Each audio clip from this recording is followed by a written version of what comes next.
This man is in rather a bad state.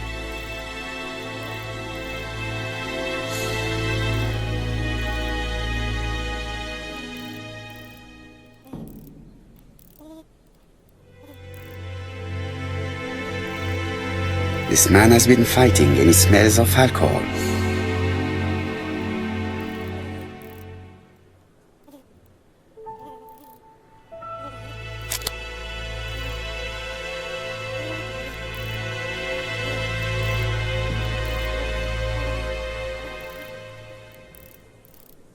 What were you doing yesterday at the time of the crime? Can't recall.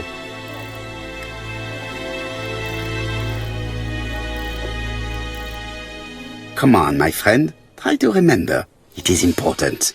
I'm really sorry, sir, but I don't remember a thing. I see. But maybe you do remember threatening to kill your wife? So what? You shouldn't take things so seriously, sir. Nothing but empty threats. We didn't get on all that badly. Are you often involved in fights? I don't know what you mean.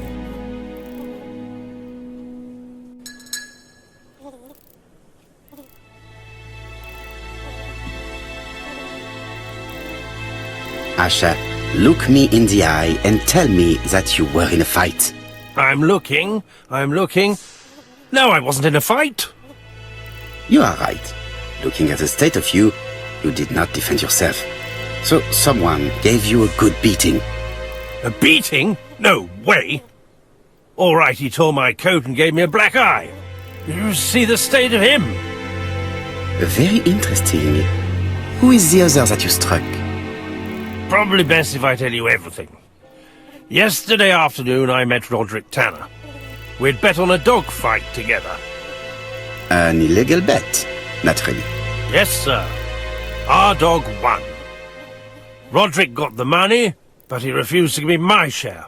And you fought about it. What time was this? In the evening, about 6, I think. We were on the other side of town. You see, I couldn't have killed my wife.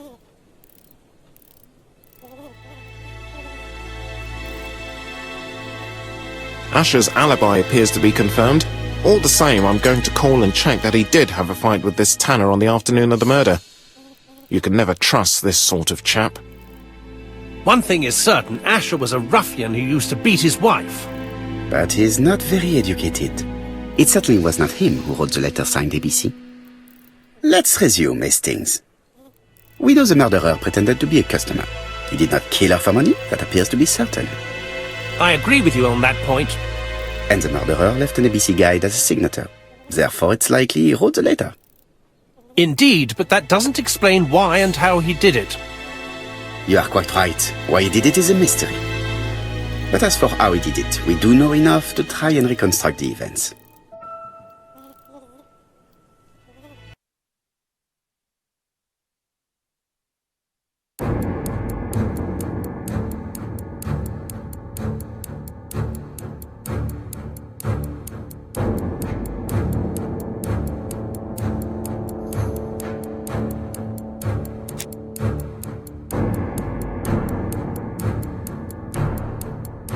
The killer enters the shop.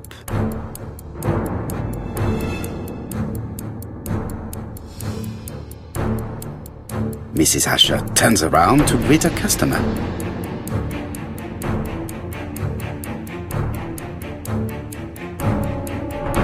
The murderer asks her for some tobacco. She turns her back to him. He seizes the opportunity to strike her.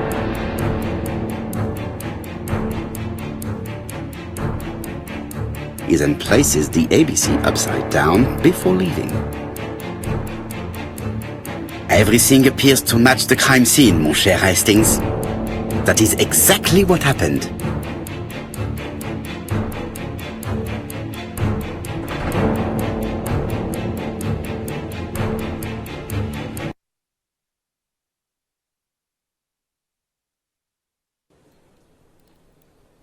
Asher has a strong alibi and we don't have any other suspect. But what was the point of this crime? She had no debts. She gave Franz Asher money regularly. She wasn't owed money. Nobody stood to gain anything. No doubt about it, the murderer is insane. And I fear that we had not heard the last of him. I hope you're wrong for once. Bien, let's go back to London. If we hurry, we should catch the 7:02 train. Are you coming? No, unfortunately, I have to talk with Andover police. See you soon, then. Are you coming, Hastings? Let's go home, there's nothing for us here.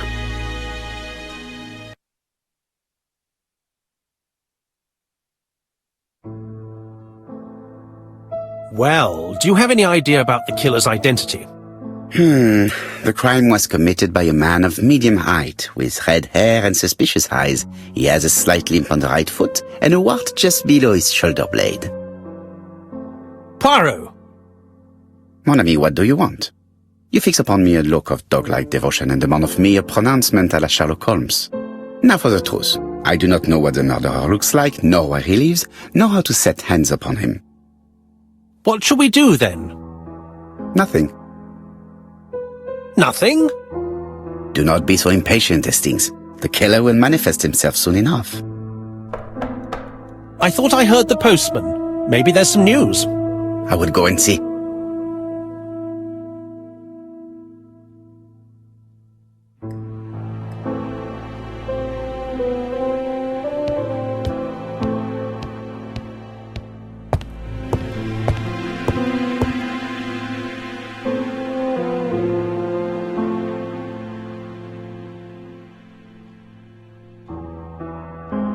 Dear Mr. Poirot, well, what do you think?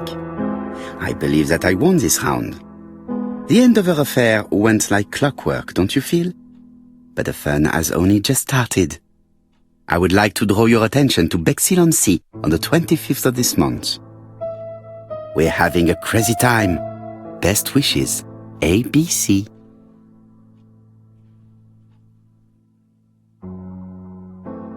The next crime will be in Bexhill. We must warn Jap to Scotland Yard. Did the letter indicate anything that might help the police? To be honest, I think we can already guess something about the next victim. But I need to think about it a little more.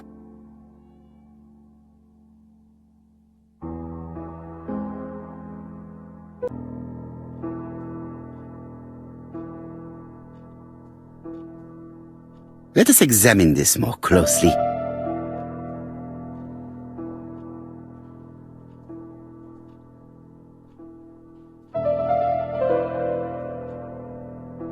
Certain characters in the two letters may have similar defects.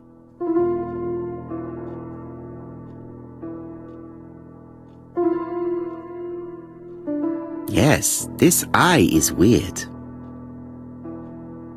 Yes, this I is weird. Right, let us compare this with the other letter.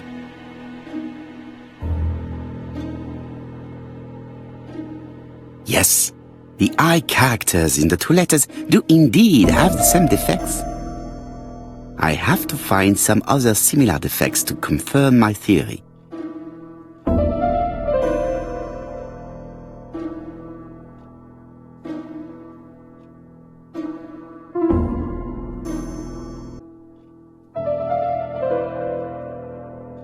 Yes, the A appears to be quite unusual.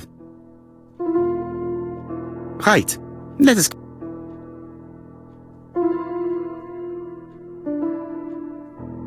That's right.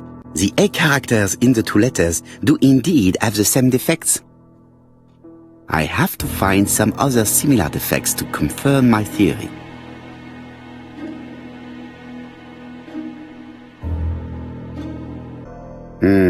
The W is not printed properly. Right, let us... Certain characters in the... Of course, the W characters in the two letters do indeed have the same defects. My theory was right. These two letters were written with the same typewriter. Both letters were written on the same typewriter and show the same characteristics. You surprise me, Poirot. You usually ignore material proof. But there is nothing usual about this case, Hastings. Nothing must be overlooked. Let us now try and get our brain cells to work.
So, Poirot, have you found something?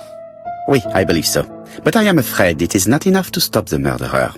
Let us go and see Chief Inspector Japp. I will explain there.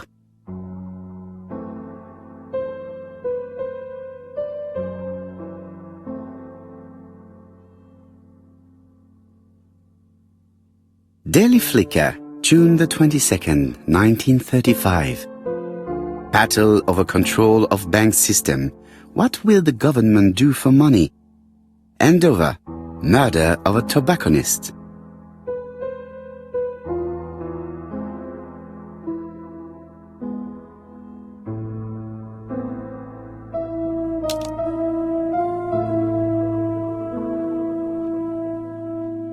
Dear Mr. Poirot, well, what do you think? I believe that I won this round. The Andover affair went like clockwork, don't you feel? But the fun has only just started. I would like to draw your attention to Bexhill-on-Sea on the 25th of this month. We're having a crazy time. Best wishes, ABC.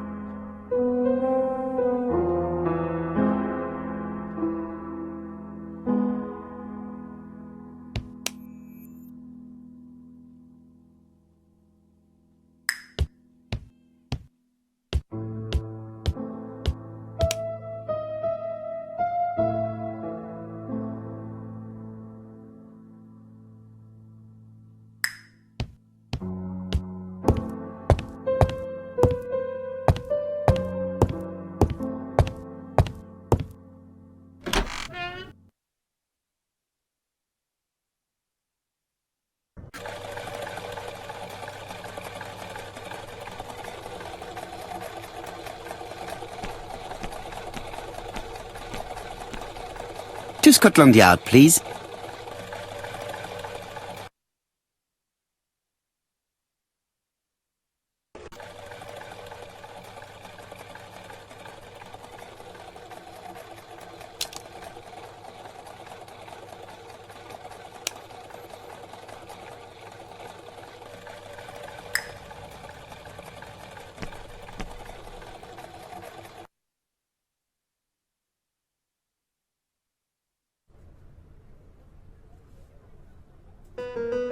Like all hunters, Hastings has always been fascinated by weapons.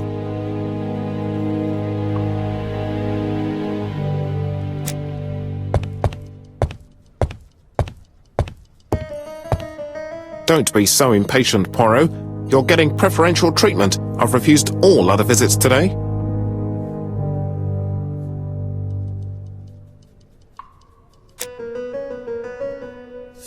Japp appears to be snowed under.